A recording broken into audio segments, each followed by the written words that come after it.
Hello everybody and welcome back to the free to play. I've been looking forward to making this video kind of all day. So there are a couple of things I wanted to do.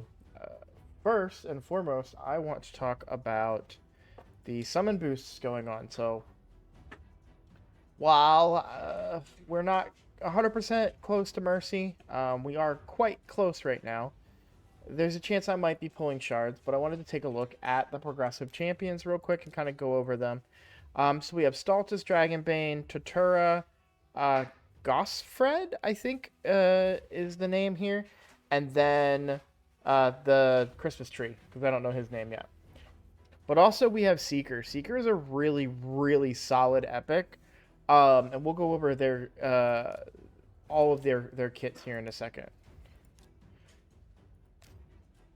So first, let's hit up the legendaries. We'll start here. Totura. Totura is a pretty good champion. He brings freeze, he brings block debuffs, which is valuable, and increased defense. I could definitely see, plus the perfect veil. This is a good champion that can bring in some clan boss protection. And then, of course, freeze for crowd control is really good. Also good in arena. Not a champion, though, that I'm super excited about. Then we have, on the Banner Lords, we have Stultus Dragonbane. Now, Stultus is one of my favorite champions. And not only because he's good, but he also looks sick. I think he's one of the better looking champions. Not the best looking champion, but I just love the aesthetic. I like that he kind of has the head of I think it's Dracomorph's head, kind of. It's just really, really cool looking skin. One of my favorite looking characters in the game, and he also just happens to be a beast. He hits really, really hard. Bring in some debuffs as well as a self buff, which is really good for a nuker, which is what he is. He is a defensive based nuker. Brings a stun on the A2 there, and then does bring a little bit of turn meter control on the A1. But this is what I love about him as well. Anyone that attempts to weaken, decrease defense, or poison him, he reflects it back onto the attacker. His damage also increases by 5% for each debuff on the target, so the more debuffs you have on the target, the better. This reflect of these of weaken, decreased defense, and poison is very, very good on Dragon because you can send those poisons right back at him. Really, really solid champion. So definitely one of my favorites. I will say this, however, while I need a PvP nuker, I don't know that I would want to chase after Stultus.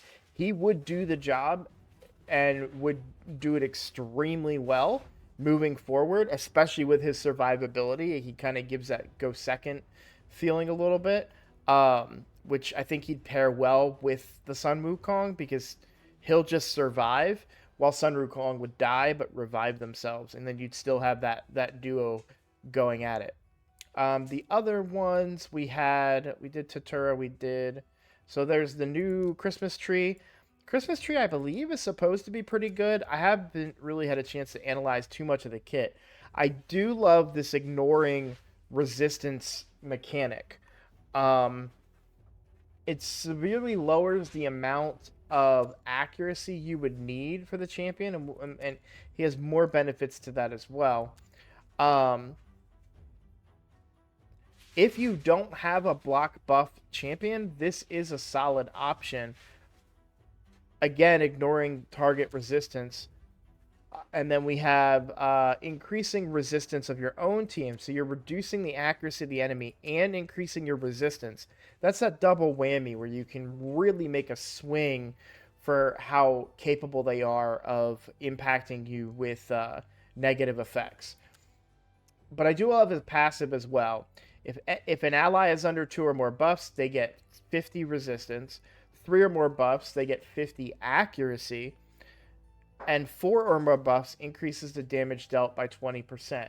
Now, immediately for me, this brings like Hydra vibes, maybe arena vibes as well. But I really like the the different resistances that you get, but that damage part too. 4 or more buffs, that's frequent, especially in Hydra. That's frequent almost anywhere to increase 20% for each individual champion that you have. There's a lot of value here, for sure. So it's an interesting champion, but again, I don't know if they might be too niche, meaning I don't know if this is a champion that I would want to go for. I wonder, he's probably really, really good in Iron Twins as well. Can I? It is decreased speed, right? That you want on him? Yeah. Will not filter meter if they're under decreased speed. Yeah, he's definitely bringing a good Iron Twins vibe too, because he's decreasing the accuracy of the Iron Twins while also increasing the resistance of your team. And because there's such a high threshold for accuracy on Iron Twins, he can be 20% less of that because of the different buffs, as well as giving your whole team that benefit as well. Very, very interesting champion for sure. Last one is did I get his name right? I think I called him Goffred, or did I call him Gosfed? I don't know, but it's Goffred, Brassclad. He is a provoker, but only on one of his double hitters, and it's only a 50% chance, and there is no way to increase it. So it's just a standard 50% provoke. So if you're looking for a provoker for Hydra, only good half the time. However, it is on an A1, so if he's built fast enough, or you're using ally attack or something along those lines, you do get multiple chances at it. So there is that factor. He does bring a 100% chance to stun, which not that many champions bring. There are quite a few of them now that have the 100% chance, but he is one of them. Places 60% increased defense buff on all allies for 2 turns, then removes any decreased defense and weakened debuffs from all allies. This is really, really good. Making your team stronger while also giving a mini cleanse here for very specific buffs. I think the Hydra has weakened. I don't know if too many decreased defenses in PvE content. There probably is. I'm not saying there isn't. I just can't think of them off the top of my head, is kind of what I mean by that. Interesting passive as well. Whenever an ally is attacked while under a block damage buff placed by this champion, which, if you're like me, you're like, you didn't say anything about block damage. What are you talking about? He has a 75% chance of placing a stun on the attacker for 1 turn, 100% when booked. The active effect, if an ally is about to get killed by a fatal hit, blocks incoming damage and places a block damage buff on them for 1 turn. That is on a 4-turn cooldown and cannot be reduced. I'm assuming it will only, if you have multiple allies die, I'm assuming this will only go off on one of them. It is a nice effect. I just don't know how viable it is. I could see this being useful in Spider if you're doing a team that is like a fire, like a AoE HP burn team. You can stun them all. That way they still tick those fires, but they don't actually attack. And then if they do attack and manage to kill somebody, they won't die, and they'll be protected by a block damage, so then they won't die. They'll continue to not die. So, I don't know. That's the only way I see him. I'd say this is probably a very niche champion. I could be missing something. It's just not a champion I'm super familiar with. I do like the aesthetic a lot. I think it's a very cool looking champion, but not, again, not one that I'm super excited to go for. Why do I keep mentioning that these champions are not ones that I really want to go for? Well, if I did want to pull Shards, I would want to pull when there are champions on a progressive chance that I really, really want. Well, it makes me think, who else is on a progressive chance? So here's day 1. We've got Firol the Barkhorn, that's the Christmas tree. We've got Stultus, Totura, and Goffred. Is there a day 2? Oh, second event. Wednesday, that's tomorrow. Kira the Watcher, Newt, Green Warden Ruark, and Martyr from Ancient, Sacred, and Primal Shards. Necret as well from Void Shards is really, really good, but we're not close to Void Mercy. Any chance I have to get Newt, I am going to take advantage of. Yes, please. So, tomorrow, I am going to pull my shards, and I'm going to get to why in a second here. But we're going to put Newt on that 2 times. And we're going to pull these ancient shards for Newt. Only because we are quite high on Mercy. Thought I had it the full number written down, but we're not close to the exact Mercy. Like, we're not close to 200, but we are high, and there's no guarantee, but there is that possibility that we might be due, and I wish I kept better track of it. But we have been inching closer and closer and closer with every set of gems that we've been spending on ancient shards.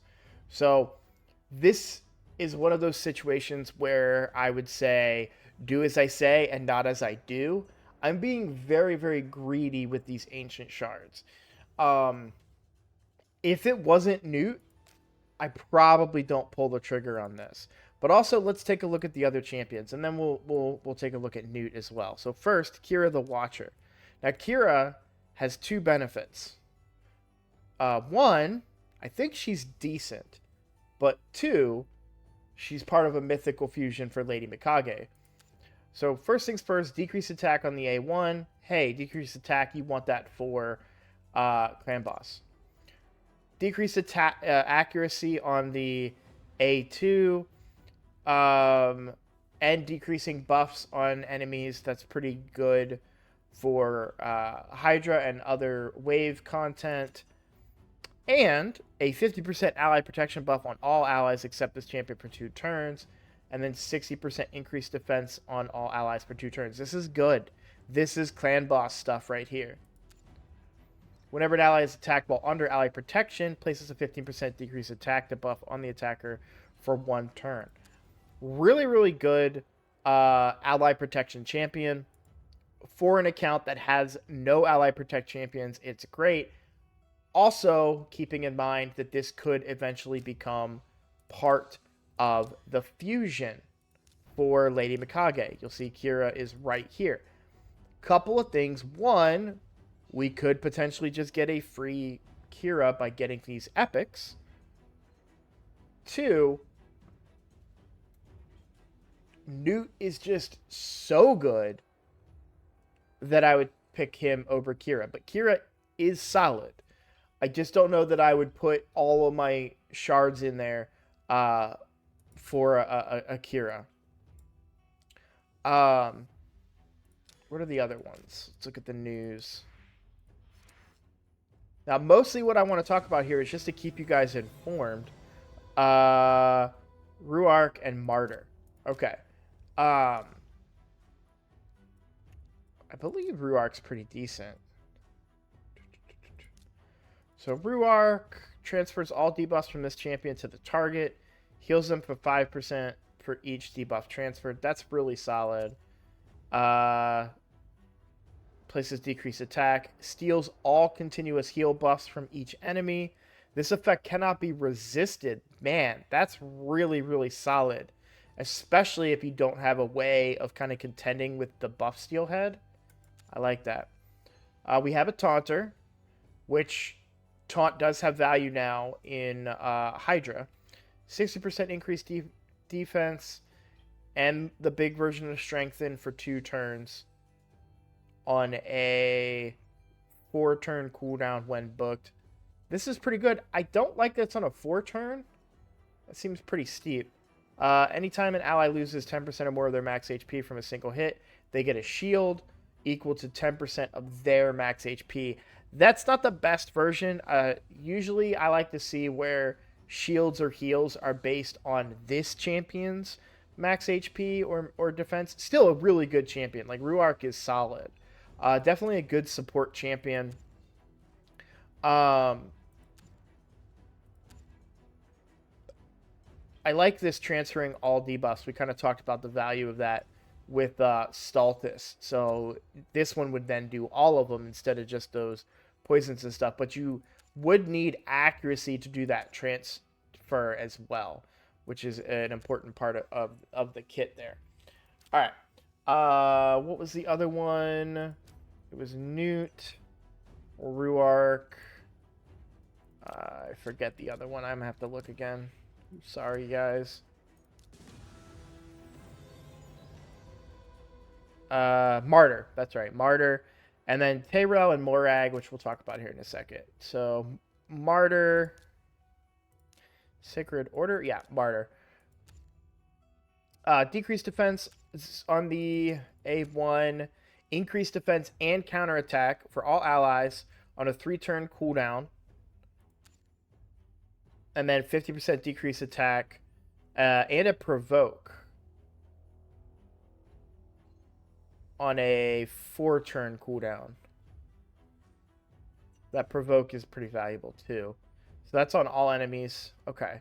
So good crowd control, counterattack and increased defense is very, very solid. And then decreased defense on the it's what, 45, 55, 60, 75% chance at a decreased defense on the A1. So not too bad. Martyr's pretty decent for sure. Counterattack champions, there aren't that many of them.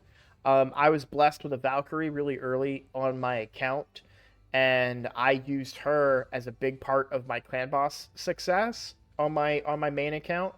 And Martyr could fill that similar style there. Plus, defense in all battles by 33% is really solid. What's Death Knight's 25%? 30%. Yeah, so one of the better defensive auras there too. The other thing is the epics for this, we have both of them. So Tyrell, we have Tyrell, and then Morag, who's a dwarf, we also have Morag as well. So we do kind of have the champions, the epics already, but let's talk about Newt. So for those of you that don't know, Newt was a fusion. I have him on the main account. I fused him on the main account. I would take 3 Newts, probably. I mean, this champion is so freaking good. Let's go over the kit. On the A1, each hit has 100% chance when booked of decreasing the target's turn meter by 15%. So that's 45% total when each hit lands. If the target's turn meter is not decreased, each hit has the same percent chance of freezing the target. Now, why is this important? Well, one of the biggest reasons you need turn meter control in this game is Fire Knight, Spider, bosses, really. Now, if we're excluding PvP, obviously you want turn meter control in PvP, but in a PvE area, this turn meter control is really, really good. This is why Armiger is so good. Armiger does 30% on his A1. Newt does 45%, but the freezing portion of it is important because you can't turn meter control hard Fire Knight. Newt can, because instead of turn meter control coming from traditional turn meter control, it comes from freezing. Instead of getting frozen, his turn meter gets reduced. Well, Newt would cast freeze and thus reduce the turn meter of hard Fire Knight, which is what makes Newt so, so valuable. This freeze also, a lot of people slept on it thinking it was only for hard Fire Knight. In wave content, This goes off more often than you think because characters take turns with AoE hits that will trigger his A2, which we'll talk about in a second, the counterattack on his A2, and he would then attack them with no turn meter. Once their turn meter goes to 0, he can't reduce it any further, and he thus freezes the champion, which can actually get you through a lot of content. You just have to take some hits, but he's a defensive-based champion, and he can take a hit.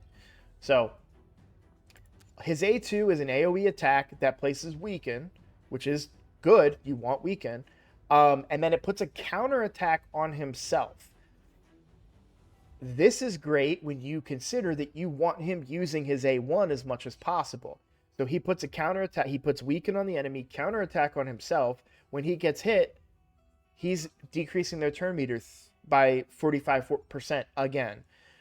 You love having counterattack on champions that have turn meter control on their A1, and he gives it to himself. You don't even need to bring a Martyr or a Valkyrie or any other counterattack champion. So absolutely great ability. It actually hits pretty decent, and I didn't even mention the fact that it does also decrease attack. And it's 100% chance when booked. Now for the best part of this man's kit. He attacks one enemy 3 times. Each hit decreases the target's defense by 3%, stacking up to 30% of defense reduction. Just flat. That is just flat defense reduction. Each hit also happens to heal him by 30% of the damage dealt. This damage is based on enemy max HP, which means he's doing massive amounts of damage against bosses and healing himself. I mean, this man on Sand Devil will get beaten down to about a sliver of health on my main Sand Devil team, and then he just goes whack, whack, whack, and heals himself back up. I mean, it's incredible. It's so strong. And then the last part, when counterattacking, he deals 100% of damage instead of 75. So traditionally, counterattacking and ally attacking, those champions do less percent of their usual damage. Newt does not. So when Newt is counterattacking, he does 100% of his damage. So he can still hit hard as well with his A1. Just an overall great champion. You also get accuracy in dungeons by 80. We're super desperate for accuracy on this account, which is something that would be beneficial for him to bring himself. Just an absolute beast of a champion. Probably for me, my absolute, and I have a Chrysia. Still, I think I prefer Newt. No, I won't say that. I like a Chrysia because everything is enemy max HP on her. But this thing absolutely smacks. And is just super, super great kit. Game-changing champion. He is good everywhere. You wouldn't think that turn meter control champion would be good against the clan boss, but he is. Even though clan boss reduces percent-based damage, because it happens 3 times, it's still just hitting so hard. Newt is really, really solid. And if you're going to give me a 15% chance or 15 times chance to get a Newt, I'm going to take that every time. There is another kicker as to why I'm doing it. I would say if I was on 0 Mercy, I'm not pulling Shards. I'm very high on Mercy. Not quite 200, but probably over 160 according to my rough calculations a couple days ago. So I'm willing to pull a few extra shards for a chance to get a Newt. I may not get him. That's the risk of playing Raid Shadow Legends. But I am going to pull shards. I'm going to pull shards on my main account. I mean, any chance I have to get Newt. Now, I think I just popped on Ancients, was it? Or was it Sacreds? I know I just got Harima the other day. I'll go back and watch the video where I got her and see. Oh, no, it was a summon rush. It was just a summon rush. And yeah, I think I popped on Sacreds for her. So I probably won't pull because I'm nowhere near Mercy on my main account, and my main account is kind of starting to get starved for shards because I've been a little bit greedy on that account. So um but yeah, for that summon rush for the current event, I managed to get that Harima, and I was excited about that. But I am 100% going to pull shards tomorrow on the free-to-play. Only Ancients. Newt is great, but I don't want to throw away these two Sacreds that I have at a chance that I could get Newt. Now, I would also put, because we didn't talk about, we oh yeah, it's Tyrell and Morag. Today is Seeker. If you are working towards, in fact, this is very, very, very important for somebody in my clan right now. If you are working towards a turn meter, or I'm sorry, a unkillable team. Where is he? He's undead, right? Seeker, this is a really, really good time to pull shards. And I'm about to go message my clan member who he's got the Mytha, he's got uh Eris, and he's got Deacon Armstrong. He just doesn't have Seeker. If they go and pull a Seeker during this event, they are pretty much at the unkillable team at that point. Um, they have to hit higher speed requirements because they don't have Fushan's speed aura, and it likely will take a lot more keys or maybe a bigger DPS in there, but than my team. But yeah, they should be able to make a team work out of that, I think.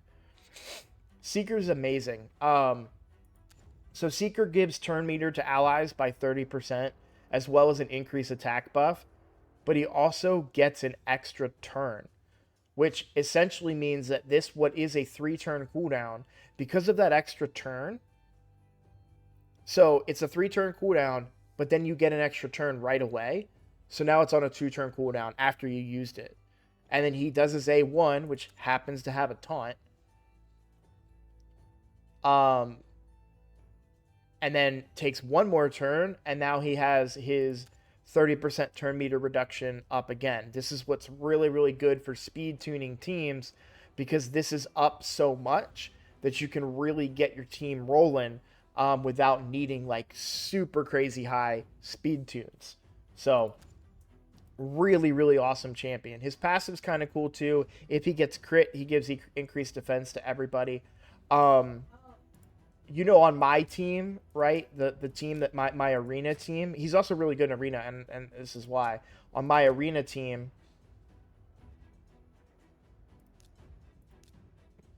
so my increased attack champion is Ursula, but she doesn't give me any turn meter.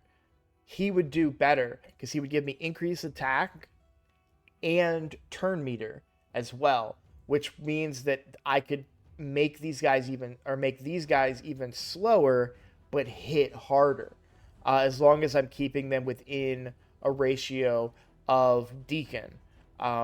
Eventually, if you get Arbiter, it makes Seeker a little less viable, but if you're going for a super speed team and you build that Arbiter crazy, crazy fast into a Seeker, I mean, you're getting 60% speed boost at that point. So you can have these guys in your nukers in attack boots or defense boots, if they're defense-based nukers, and get a lot of damage out of them, a lot more damage out of them. So there's a lot of really cool, fun things you can do in this game with turn meter manipulation, and Seeker opens up a lot of avenues with that. So a big recommendation from me for a champion. So if you are able to go for a Seeker during this event and you're not interested in Newt, or if you just would rather have the epic, or whatever or if you're working for an unkillable clan boss team and you have all the other pieces except Seeker, you should pull during this event. Definitely. Okay. The other reason I am going to pull shards, and this is kind of the elephant in the room, I am struggling on this clan v clan. Now, I'm struggling because, as we talked about, Clan Boss has not been kind to me, and I am low on books. I'm also not using this one legendary book. This is part of, I don't want to say the issue, but as a free-to-play player, I am going to be conservative with my books. I will use them during Clan v Clan where and when I can, but right now, if I was to throw this book away onto Sun Wukong, it can only go on the A1. I don't really care about increasing the A1 that much. If I'm not killing the champions with the A3 and the A2, that A1 isn't going to do it. You know, that one book isn't going to get me over the edge. That 10% extra damage. If I'm not able to kill champions with his heavy hits that he brings, the A1 isn't going to be that magic piece that fixes everything. And books are becoming rare, despite the fact that I have Nightmare Clan Boss on farm. I've been getting very unlucky. I've been getting lucky in shards, but very unlucky when it comes to books. So I have to be conservative here, and save that book for a potential legendary like Newt, if I am so lucky. So that is hurting my points quite a bit, of course, because I only had 2 books into epics, and one legendary book was to finish off the cooldown on Ultimate Death Knight. So that's just kind of where we're at. However, I have a ton of energy. I did all my foraging today, so I forged all my resilience gear, all my perception gear, the defiant gear that we got the other day. I don't have any righteous or any other sets, so I forged all that gear. That got me a bunch of points. I'm going to get a bunch of points from Hydra tomorrow. I'm going to get a bunch of points tonight and tomorrow from doing my arenas and my faction wars, because I forgot to save. No, I did faction wars, so I did remember to save my faction wars, but I'm going to get points from faction wars. I am going to get points. I am going to hit that minimum. Once I hit that minimum, then I'm going to gain even more resources to continue to develop, including another epic book, which I drastically need. So I just need to get to 20,000 points. If we look right now, I am at 15,000. I expect to have that 5,000 here by the end of the night. So, let's see. That's pretty much everything. I do want to make a video here soon about the daily routine that I go through every night, and kind of the order that I go through things.